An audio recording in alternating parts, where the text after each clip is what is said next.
అందరికి ఒకటే చెప్తున్నా, పెళ్లి చేసుకున్నాక హస్బెండ్ వదిలేసిన, లవ్ చేసుకొని నేను ఇంత లవ్ చేస్తే వాడు నన్ను వదిలిపెట్టిండు, నేను చచ్చిపోవాలి. ఇంకొకటి, ఫోన్ యాక్ట్ చేసి నీ ఫొటోస్ ఎవడో చేసి నీకు పంపించి బ్లాక్మెయిల్ చేసిన, ఇవన్నీ చచ్చిపోవడానికి కారణం కాదు. చచ్చిపోవాల్సిన అవసరం కూడా నీకు లేదు. జనాలు ఏమో అంటారంటే, జనాలు 2 నెలలు నీ గురించి మాట్లాడతారు, ఇంకో కొత్త టాపిక్ వస్తే కొత్త టాపిక్ వెళ్ళిపోతారు. కానీ జీవితం నీది. నీ కోసం ఎవడొచ్చి నిన్ను లేపడు, నీకు నువ్వే లేవాలి. అది అమ్మాయి అయినా అబ్బాయి అయినా సరే.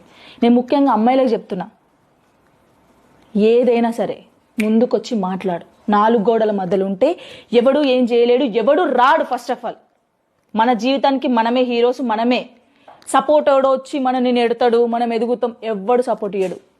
నీ చేయితో నువ్వే నీ భుజాన్ని తట్టుకొని ముందుకు రా.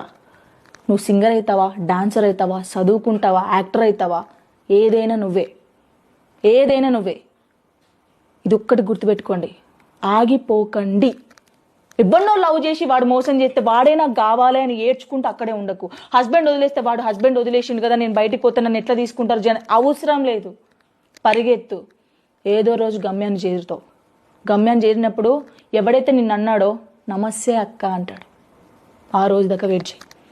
గివ్ అప్ అస్సలు ఇయ్యకు, మూవ్ ఆన్ గాండి. నేను నిజంగా చెప్తున్నా, నేను ఎన్ని బాధలు పడ్డానో. Download ShareChat.